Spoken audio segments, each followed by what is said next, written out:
잖아요. 그러면 이 전체를 통해서 하나님께서 의도하신 게 있는데, 그게 뭐냐?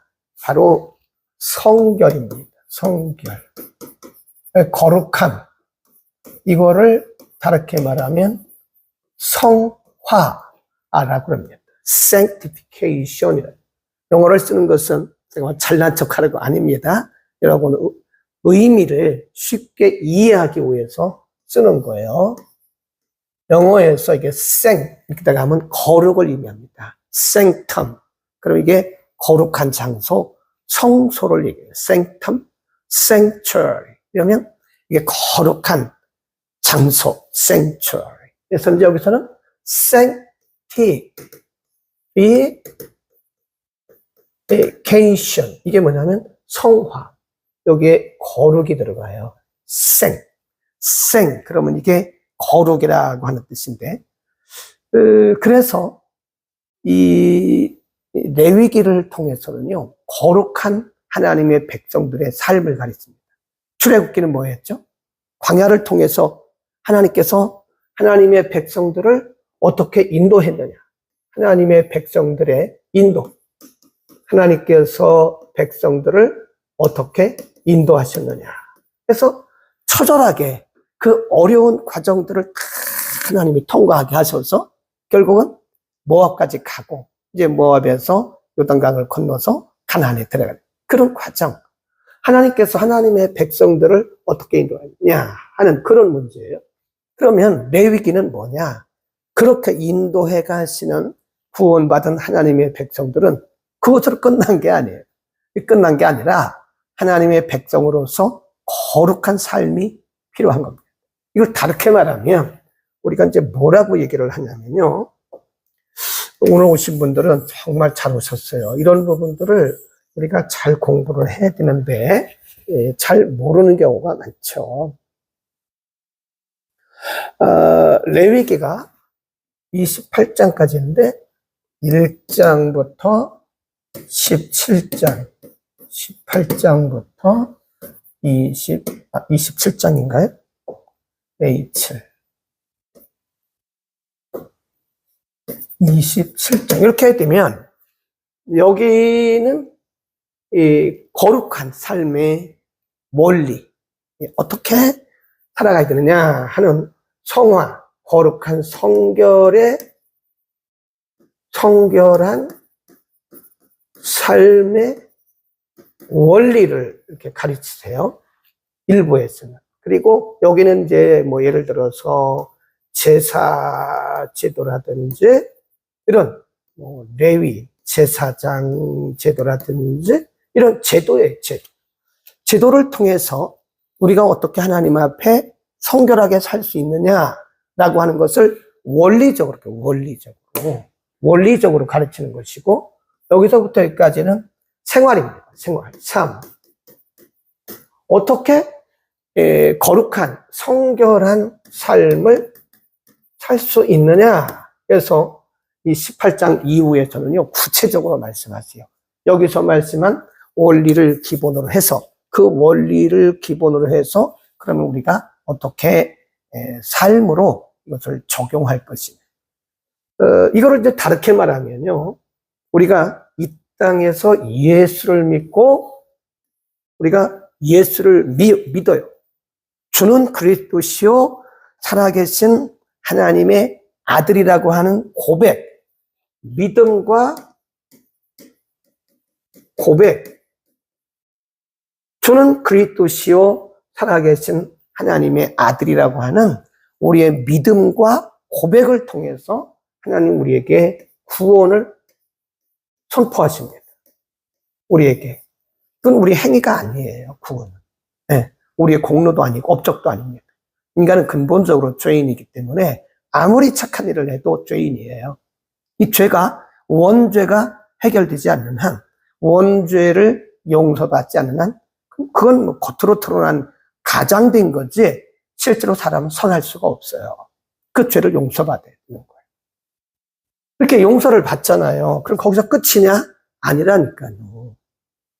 광야를 다 통과했으면 어디로 들어가야 돼요? 가나안에 들어가야 될 거예요. 가나안. 네.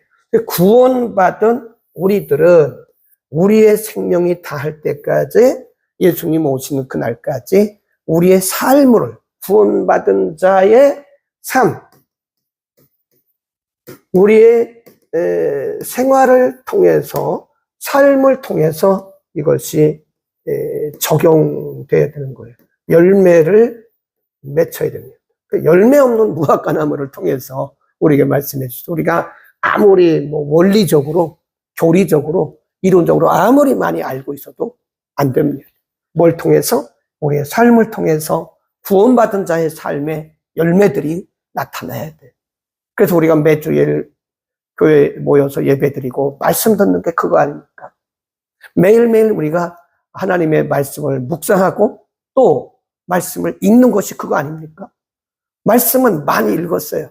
네, 말씀 많이 묵상해요. 그리고 공부도 많이 했어요. 근데 삶을 보니까 열매가 없어. 그건 열매 없는 무화과나무와 똑같아요. 그건 유대인들을 얘기하는 거거든요. 유대인들이 교리적으로, 율법적으로 아는 게 얼마나 많아요.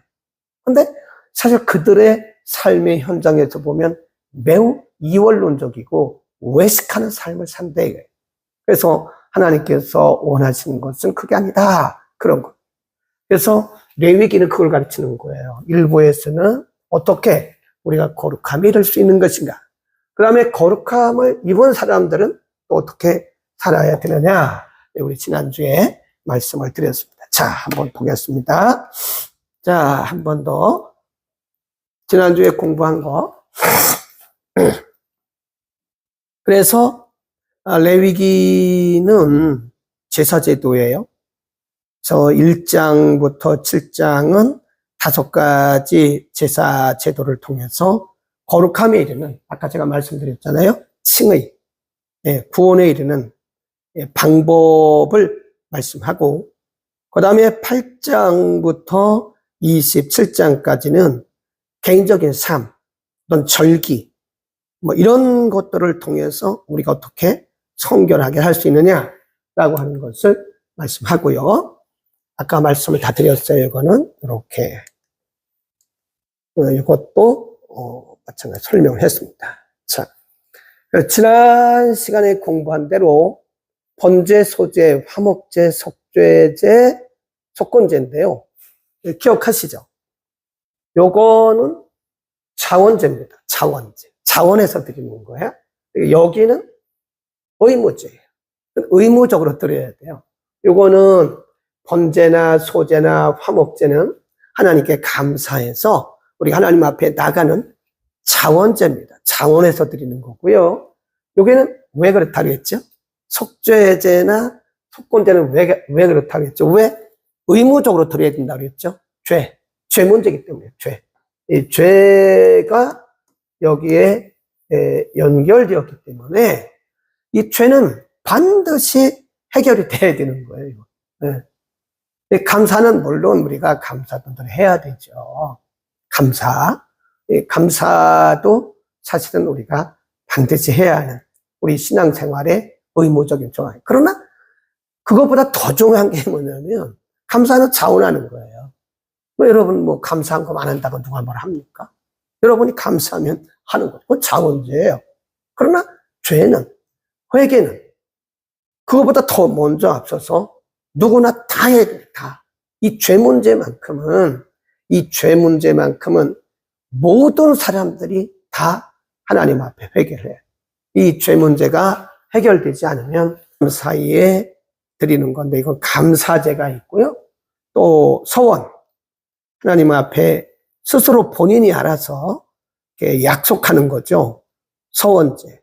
이 낙헌제란 말은 위에서 말하는 이 감사제와 비슷한 거예요. 그다음 그 종류가 이렇게 5가지가 있고, 방법에 따라서는 화제, 요제, 거제, 전제 이렇게 있다고 그랬어요. 방법에 따라서 화제라고 하는 건데, 오늘 우리가 이제 보면 화제니 그런 표현을 계속 나옵니다.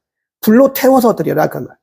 어떤 것은 요제니 그래. 요제란 말은 재물을 높이 들어서 흔드는 거예요. 이 그림 나와 있잖아요, 이거요. 네, 여기 그림 나와 있잖아요. 재물을 이렇게 높이 들어서 막 흔들어 드리는 거예요. 거제. 제물의 우편 뒷다리를 위아래로, 여기 보세요. 거제. 네. 뒷다리. 짐승의 뒷다리를 잡고 위로 아래로 흔들어 드리는 것이다. 요새는 이렇게 푹 받들고 있는 거죠. 위로. 그다음에 전제는 이렇게 포도주나 기름, 피 등을 이렇게 부어 drink offering 이렇게 드린 일장으로 간 일장. 지난주에 다 설명을 해드렸어요. 3절에 보면 연락되도록 드려라. 연락되도록. 우리 예배도 연락되도록 드려야 됩니다. 가인과 아벨의 제사 얘기를 지난주에 말씀드렸어요. 그 다음에 13절 화제라 불살라 번제를 삼을지니 이는 화제라 여호와께 향기로운 냄새니라. 그러니까 이렇게 불로 태워서 드리면서 하나님이 받으시는 것은 냄새예요. 냄새.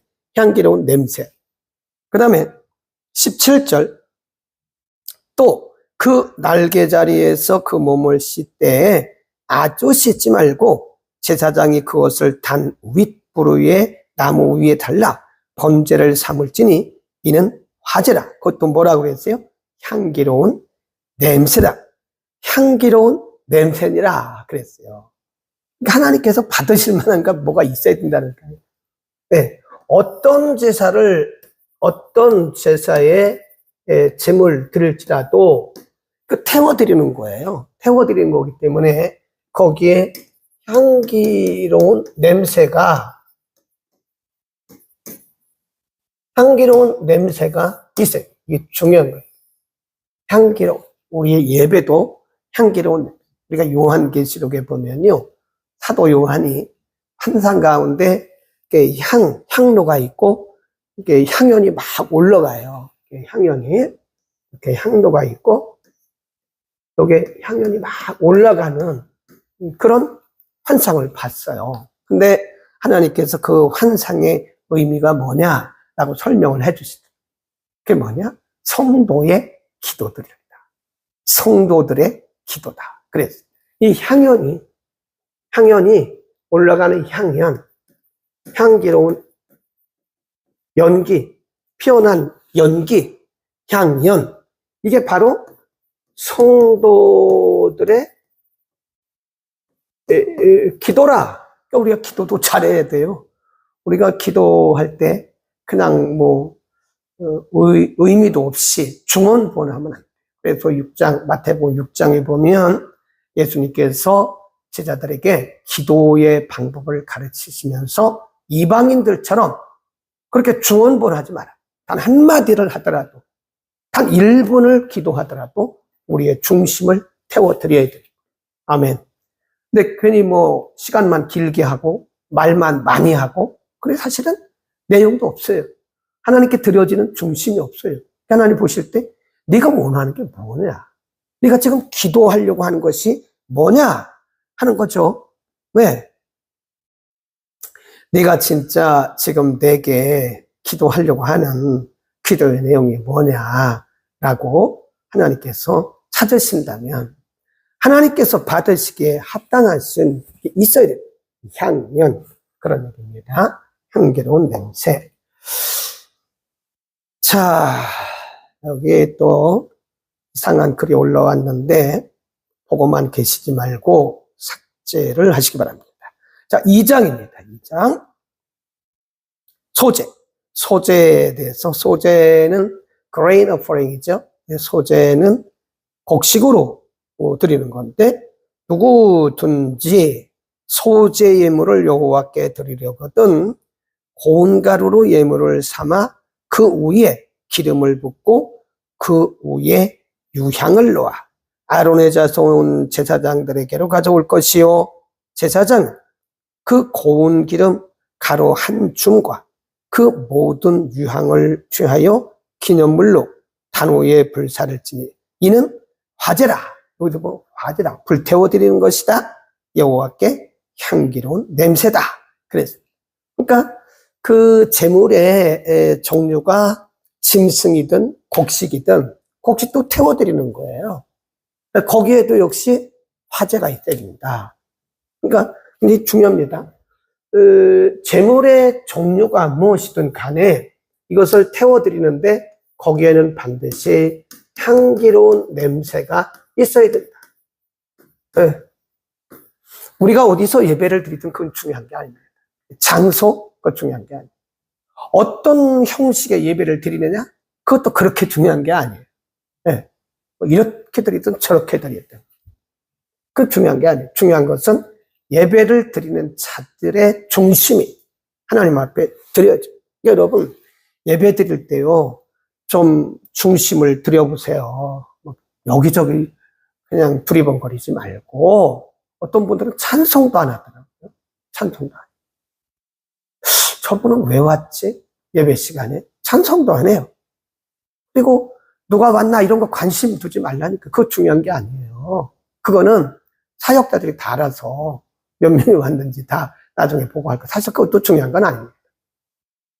우리의 중심을 묶어바치는 시간에 우리의 중심이 지금 태워져서 하나님 앞에 향기로운 제물로, 향기로운 냄새로 드려져야 되는데 우리가 타지 않은 거예요. 태워져야 되는데 타지 않으니까요. 냄새가 안 나는 거예요. 내가 죽어야 돼요. 우리가 죽지 않으면 하나님 앞에 향기로운 냄새가 올라갈 수가 없습니다. 내가 죽어야 된다 하는 걸 말씀드리고요. 그 다음 11절 무릇 너희가 여호와께 드리는 소제물에는 거기 줄봅시다. 누룩을 넣지 마라. 소제물의 제물이 종류가 무엇이든 간에 소제물에는 누룩을 넣지 말지니 너희가 누룩이나 꿀을 여호와께 화제로 드려 자르지 못할 것이다. 그 대신에 13절에 보면 내 모든 소제물에 소금을 쳐라. 이것은 내 하나님의 언약의 소금을 네 소재에 빼지 못할 것이다. 그래서 소금은 언약, 하나님과의 언약을 상징하는 것이고 이 곡식, 어떤 곡식으로 예를 들어서 곡식인데 어떤 곡식으로 태워서 드리든 간에 여기에 이제 태울 거 아니에요. 그러면 여기에 가루가 생기지 않겠습니까? 이렇게 가루. 태웠으니까. 근데 여기에 뭘 넣지 말라는 거예요? 누룩, 꿀 넣지 말라는 거예요. 네. 그 대신에 소금을 쳐라. 소금이라는 것은 언약을 상징하는 거죠. 이거는 예수님께서 마태복음 5장에서 너희는 세상의 빛이요 소금이라고 말할 때 그 소금은 부패를 썩는 것을 방지하잖아요. 맛을 내잖아요. 그래서 이 소금을 소금 언약이라면 소금을 넣어라. 그 대신에 이 누룩이나 꿀은 넣지 마라. 왜 그럴까요? 누룩, 이 부패케 하는 성분이 있다고 그래요. 꿀도 마찬가지. 꿀도. 그래서 누룩이나 꿀은 뭘 상징하냐면 정직하지 못한 거죠. 정결하지 못한 거죠. 굉장히 중요합니다, 여러분. 우리가 하나님 앞에 예배드릴 때는 거짓된 모습으로 예배드려서는 안 돼요. 예수님이 계속 책망하고 때로는 참 너희는 화가 있다라고 말씀했던 사람들이 누구냐? 바리새인들. 이 바리새인들은요, 바리새인들은 겉으로 볼 때는 굉장히 거룩합니다. 아주 거룩해 보이고 경건해 보이고 또 그 제복을 입고 다니잖아요. 항상 의복을 예복을 입고 다녀서 이런 데에 추렁추렁 말씀도 붙이고 여기다 말씀도 쓰고 다니고 저 옷자락에 우리 제사장 의복 공부했잖아요. 그런 것처럼 옷에도 치렁치렁 율법, 탈무드 이런 거 다 걸려 있다고요. 근데 그들의 모습을 보면 전혀 아닌 거예요, 전혀. 그래서 예수님이 뭐라고 그랬냐면 마태복음 23장에서 외식하는 자들이요 너희에게 화가 있다. 그 외식이에요, 외식. 물론 사람이 어떻게 안과 속이 똑같겠어요. 저나 여러분이나 밖에 내가 말하는 것과 내 마음이 100% 일치하는 사람은 없다고요. 그러나 근접은 해야 되지 않겠어요? 말과 행동이 달라도 너무 다른 거예요. 앞에서는 너무 선하게 보이고 뒤에 가서는 엉뚱한 소리 하고, 예, 뒷담하고 남을 험담하고 비난하고 비판하고 그런 사람이 있더라고요. 앞에서는 너무 잘해요. 예. 근데 뒤에 가서는 또 엉뚱한 소리 한다고 그러더라고요. 그래서 야, 이 사람이 참 정직하지 못하는구나. 정직하지 못하구나. 어떻게 저렇게 앞과 뒤가 저렇게도 다를까? 사람이 뭐 그럴 수 있죠. 근데 이게 차이가 너무 크면 우리는 외식자로 살아가는 거예요. 바리새인으로 살아가는 거예요. 자, 그러면 사람 앞에도 그렇게 하면 우리가 사람들이 그 사람을 좋아하겠습니까? 뻔히 보이는 건데 하나님 앞에는 더하다는 거예요. 우리가 하나님 앞에 외식하는 모습으로 살아가면 안 돼요. 그래서 이 소재를 화재로 태워드릴 때 누룩, 꿀을 넣지 말라고 하는 것은 이렇게 부정한 것. 우리의 삶이 하나님 앞에 화재로 드려질 때 정말 여기는 소금 이런 것이 들어가야지 부정, 부패, 외식 이런 것이 들어가서는 안 된다. 그래서 이것을 씻어내는 것이 뭐냐면 회개예요. 우리가 기도할 때도 회개부터 먼저 해야 됩니다. 아멘. 회개도 안 하고 기도부터 막 하면 여러분의 기도가요 조금 혼잡스럽고 여러분 자신도 내 기도가 잘 나오지 않는다 그런 생각을 할 거예요. 먼저 회개하고 기도하세요. 하나님, 제가 지금 하나님 앞에 나와 기도하는데 하나님 보시기에 또 사람 보기에 하나님과 사람과의 관계에서 얽혀맨 것이 있으면 하나님 먼저 용서해 주십시오.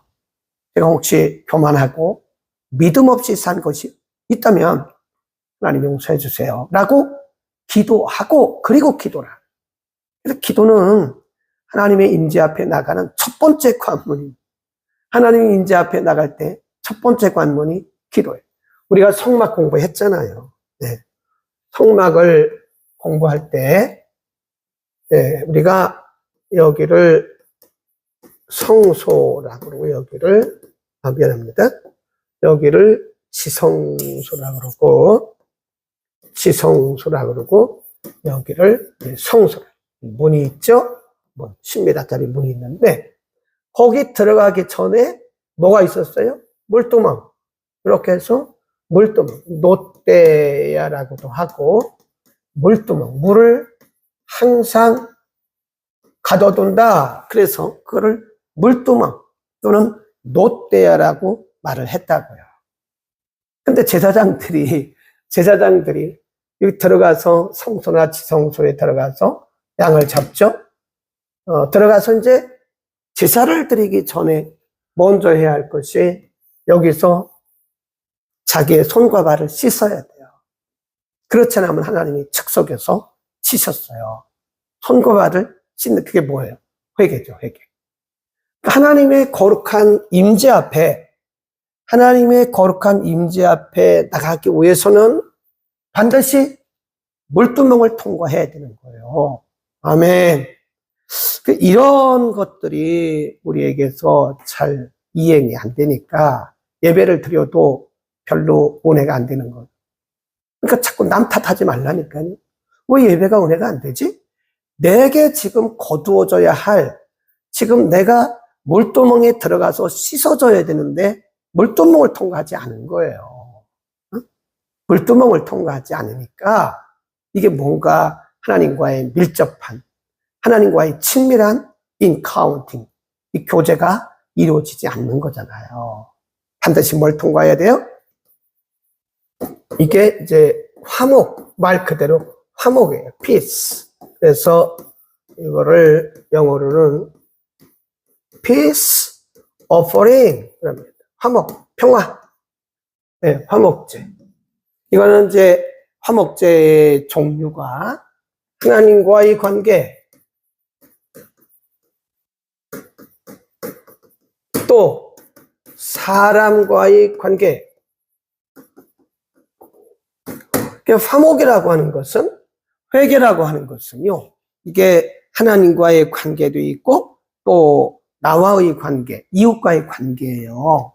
예수님께서 뭐라고 그랬냐면 너희가 너희가 제단에다가 제물을 드리려고 하다가 형제에게 원망 들을 만한 일이 생각난다. 그러면 놓고 가서 형제와 가서 화목하고 가서 용서를 빌고 미안하다고 말을 하고 그리고 와서 내게 제물을 드려라 그랬어요. 굉장히 중요한 겁니다. 네. 사람과의 관계도 이게 회개를 해야 돼요. 하나님, 제가 잘못했습니다.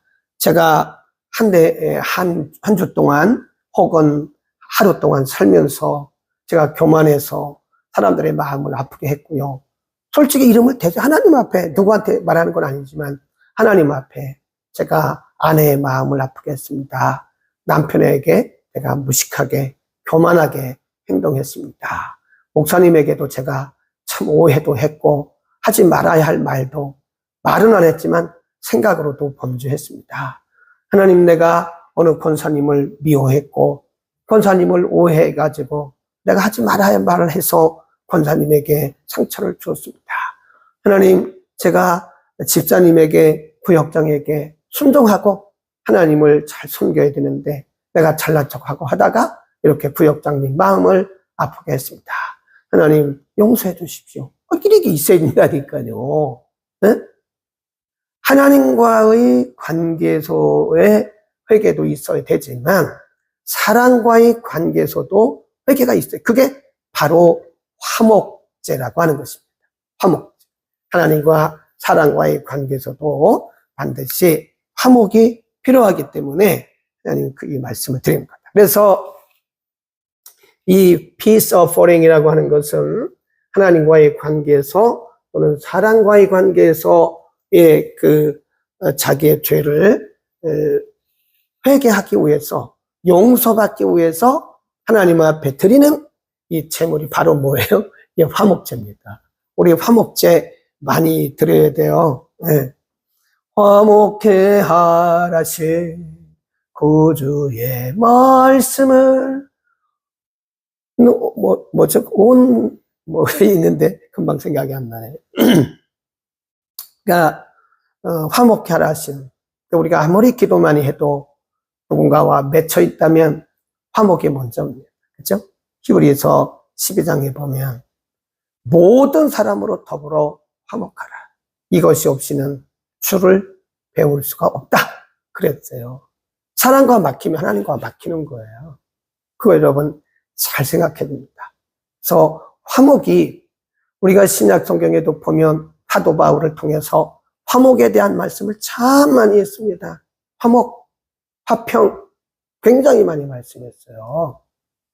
화목하지 못한 부분 하나님 앞에 회개, 그리고 하나님 앞에 나아가기 전에 그 부분을 하나님 앞에 회개하고 막 매여 있는 거예요. 사람과의 관계 막 매여 있고 누구를 미워하고 비난하고 비판하고 누구와 싸우고 누구한테 거짓말하고 이런 것들을 그대로 가지고 와서 예배를 드리니 이게 무거운 것이 달려있는데 마음이 평화가 있겠냐고요. 자유가 없죠. 그리고 예배를 드려도 기쁨이 없는 거예요. 우리는 이 화목제에 대해서 반드시 기억할 수 있기를 바랍니다. 소제로 드리는 것이다. 끝났고 3장입니다. 화목제 희생을 예물로 드릴 때는 5절 아론의 자손은 그것을 단 윗불에 있는 나무 위 번제물 위에 살을 지니 이는 화제라 여호와께 향기로운 냄새다 그랬습니다. 자, 이제부터요 줄을 좀 그어 보시는데요. 거기 16절 제사장은 그것을 단 위에 불사를 지니 이는 화제로 드리는 식물이요 향기로운 냄새라. 모든 기름은 누구 거래요? 여호와의 것. 하나님 앞에 드린 것이기 때문에 그거 괜히 잘못하면 큰일 납니다. 나중에 그거 손댔다가 죽은 사람들을 우리가 많이 볼 수가 있어요. 17절 너희는, 이건 나중에 이제 또 한 번 나오는데 이걸 이제 별도로 따로 독립절이라 그래요. 너희는 기름과 피를 먹지 말라. 이는 너희 모든 처소에서 대대로 영원한 규례니라. 이 뒤에 가보면요. 이제 6장, 7장, 8장에 가보면 다시 설명을 합니다. 소재를 어떻게 드려라. 아주 구체적으로. 번제를 어떻게 드려라. 구체적으로 다시 주석을 다는데 6장, 7장, 8장. 그때 다시 말씀을 드리고요. 자, 4장 그리고 5장은 속죄제, 속건제입니다.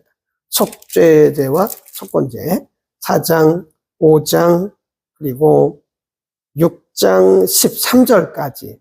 그리고 나서 이제 6장 14절부터 7장 8장까지 드리는 방법에 대해서 주석적으로 설명을 합니다. 자, 여기 보면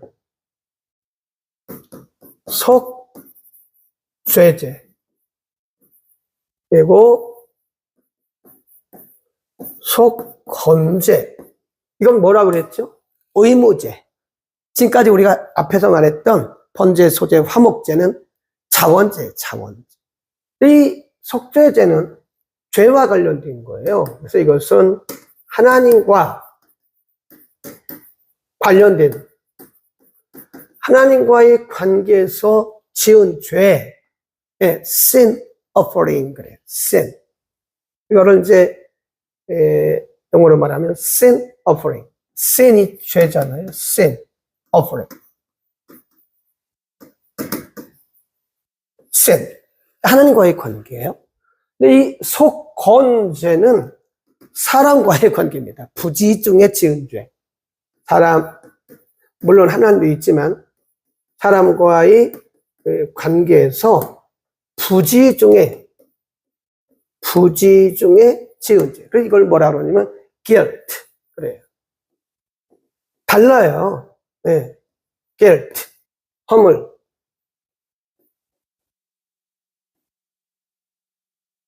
우리가 사람에게 지은 죄를 죄라고, sin이라고 말하지 않습니다. 우리말로 죄라고 말을 하지만 사람에게 지은 죄는 영어로 guilt라고 해요. guilt offering. 다르다니까요. 그래서 이 속죄제는 하나님과의 관계에서 지은 죄를 용서받기 위해서 드리는 제사고, 이 속건제는 사람과의 관계에서 부지중에 지은 죄를 용서받기 위해서, 비록 사람에게 실수를 범했지만 이것도 용서를 받아야 돼. 그래서 하나님 앞에 제물을 드리. 그게 속건제입니다. guilt offering. 그래요. 속죄제 그리고 속건제는 이 모두가 다 의무제입니다. 반드시 죄의 문제는 해결을 받아요. 이게 죄 문제가 해결되지 않으면 우리 인생들은요 무거워요. 예수님 말씀하시기를 수고하고 무거운 짐진 자들아 다 내게로 오라. 근데 그 수고하고 무거운 짐이 뭐냐? 우리가 지은 이런 재물의 문제 그런 것도 있지만 실질적으로는 죄의 문제예요. 죄의 문제. 네. 수고하고 무거운 짐진 자들아 다 내게로 오라. 내가 너희를 쉬게 하리라. 나는 마음이 온유하고 겸손하니 이렇게 말씀하잖아요. 그 쉬게 한단 말은 우리를 그냥 침대에 놓으신다 그런 게 아니에요. 내가 너희의 죄를 용서하고 너로 하여금 가볍게. 그렇잖아요. 우리 인생이요. 이 죄 문제가 해결되지 않으면요. 고통입니다. 고통. 마음의 통증이 있는 거예요. 예수님께서 수고하고 무거운 짐진 자들 말은 죄 때문에 괴로워하고 죄 때문에 자유가 없고 죄 때문에 기쁨이 없는 모든 인생들아 다 내게로 와라. 다 내게로 와라. 내가 너희를 쉬게 한다 그 말은 내가 너희의 죄 문제를 해결하고 내가 너희에게 참 자유를 줄 것이다. 진정한 자유는 예수 그리스도를 통한 죄사함으로부터 온다. 거기다 써놓으세요. 오늘 너무 멋진 말씀들을 하고 있습니다. 진정한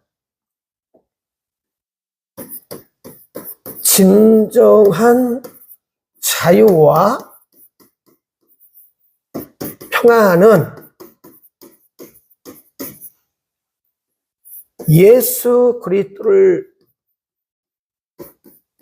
예수님을 통해 죄사함을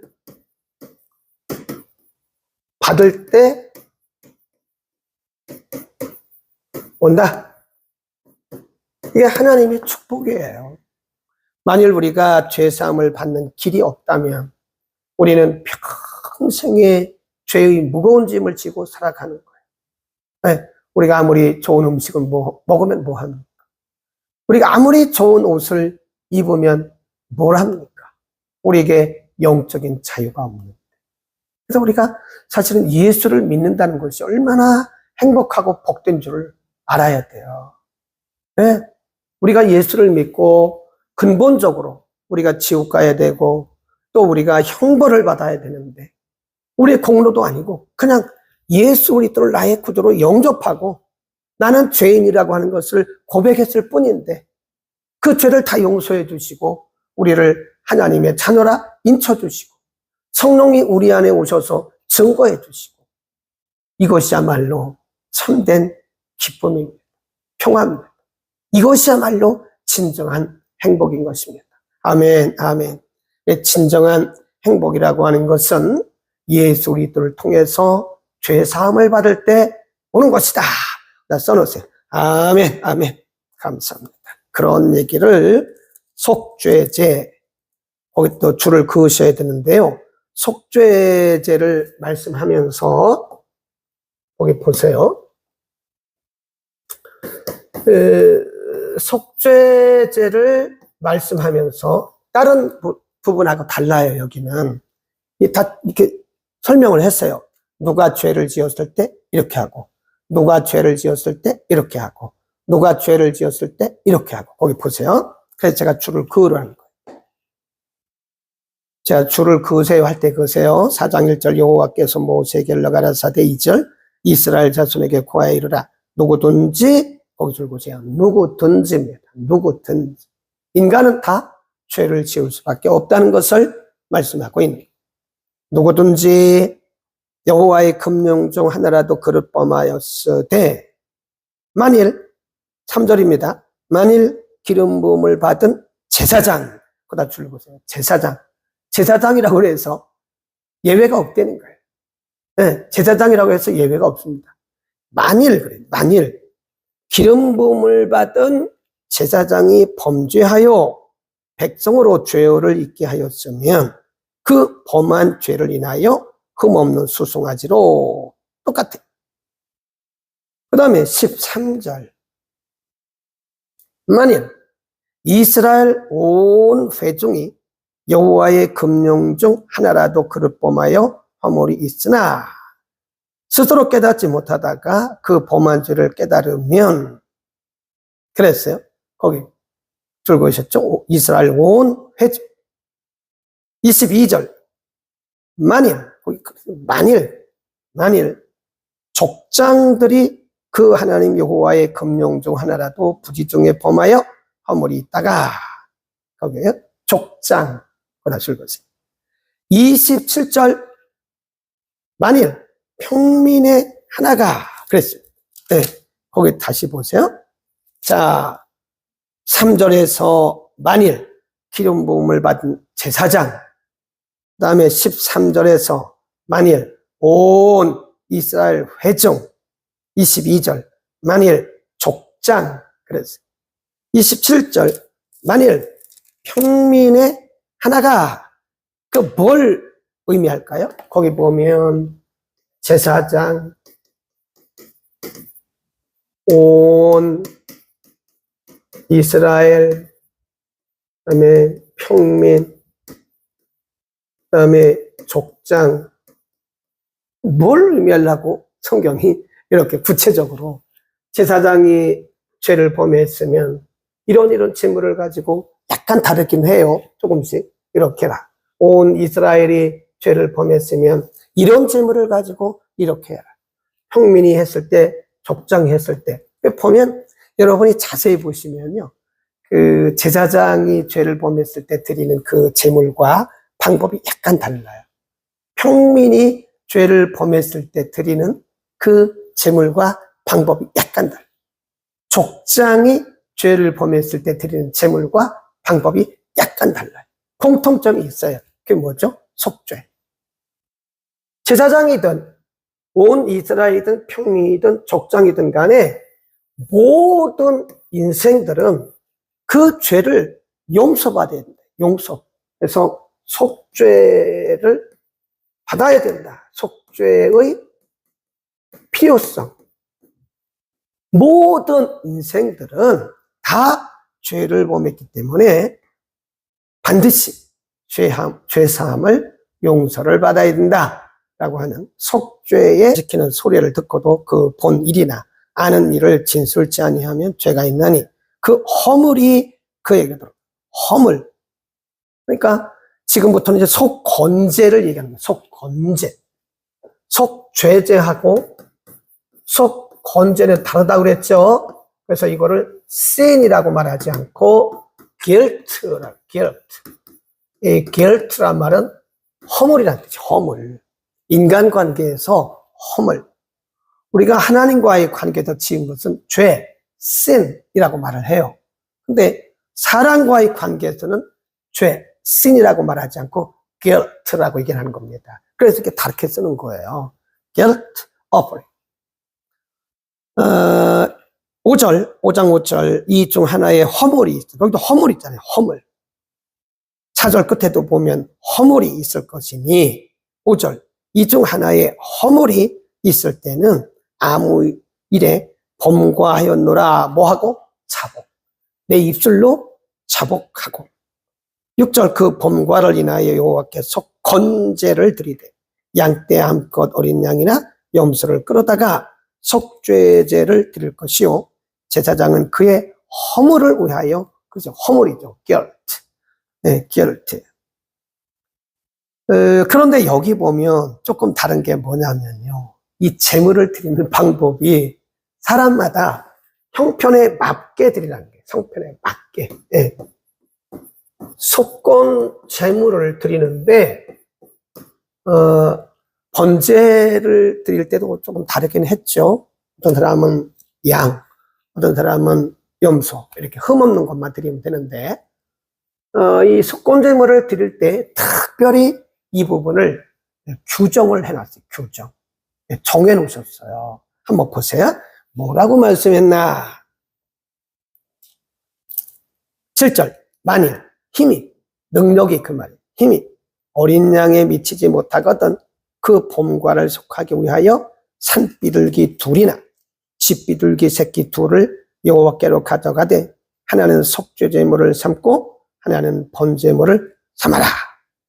11절 만일 힘이 그러니까 자기의 힘이 그 말은 이런 힘 그게 아니고 재정 능력 예, 재정 능력이 그 말. 만일 힘이 산비둘기 둘이나 집비둘기 둘에도 미치지 못하거든 그 범과를 인하여 고운 가루 에바 10분의 1을 예물로 가져다가 속죄제물로 드리되 이는 속죄제인즉 그 위에 기름을 붓지 말며 요향을 놓지 말고 그랬어요. 네, 여기까지가 이제 속건제물 드리는 방법 그리고 14절에도 쭉 나옵니다. 네, 까지 하죠. 그래서 여기 보면 제물의 종류가 두 가지인데 그 사람의 힘이 미치는 대로 그 능력대로 능력. 이건 오늘날 우리에게 뭘 말씀하냐면 우리가 헌금을 드리잖아요. 빚내서 할 필요 없어요. 아니 뭐 하나님이 우리가 있는 대로 받으시는 거지 없는 것을 받으십니까?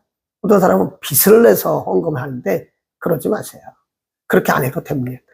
하나님이 어디 우리에게 빚내서 그랬어요. 거기 보면 힘대로죠. 힘이 닿는 대로 그 사람의 힘이 미치는 대로라고 말씀했지. 네. 속건제물을 드리는데 내가 힘도 없는데 어디서 돈 빌려다가 사고 그러지 말아요. 하나님은 우리가 자원해서 드리는 것을 받으시되 내 힘대로 받으십니다. 다른 사람 눈치 볼 것도 없어요. 다른 사람들이 이만큼 하는데 아이 목사인 내가 장로인 내가 이거밖에 못하나 권사인 내가 이렇게 그럴 필요 없어요. 내게 주신 그릇대로. 그 다음에 우리가 사역을 하는 것도 맞죠. 사역을 하는 것도요.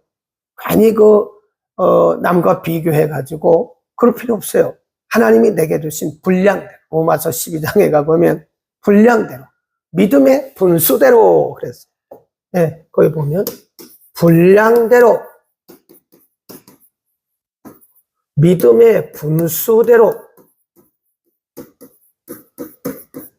이 분수껏 하면 돼요. 이 분수란 말은 분량을 의미하는 거예요. 아니, 내가 할 수 있는 능력이 5밖에 안 되는데 뭘 10개를 하려고 그럽니까? 5개만 하세요. 네, 아니, 남과 비교하고, 위축되고, 그럴 필요 없어요. 하나님 그렇지 않아요. 하나님은 우리의 힘대로 받으시는, 하나님께서 우리에게 믿음도, 그릇도 다 정해져 있습니다. 그러니까 믿음의 분수껏 하라는 거예요. 믿음이 굉장히 큰 분들이 있습니다. 그분들은 너무 작게 하면 안 돼요. 큰 믿음대로 해야 돼요. 그 믿음이 하나님 보시기에 그만큼만 정해놓으셨는데 너무 이게 초과할 필요도 없어요. 그냥 하나님이 주신 믿음의 분수대로. 남과 비교할 것도 없고 우월감을 가질 것도 없어요. 여러분, 우리가 신앙생활 하는데 우월감, 나는 탁월하다, 당신들은 믿음이 왜 없냐, 그러면 안 돼요. 믿음이 있고 기도를 많이 하는 사람들의 특징들이 뭐냐면, 내가 기준이 돼가지고 왜 기도 안 해? 왜 믿음이 그거밖에 안 돼? 그러지 말라니까요. 그분은 그분의 믿음대로 살아가는 거예요. 네. 우월감, 그게 우월감. 그 다음에 또 한 가지는 열등감. 이 열등감이나 우월감이 우리를 힘들게 하는 거죠. 네. 우리를 부자유하게 하는 거예요. 우리는 열등감에 빠질 필요도 없어요. 나는 못한다. 누구하고 이렇게 비교해. 그러면 안 돼요. 누구하고 비교하면 우리는 열등감에 빠진다. 나는 나예요.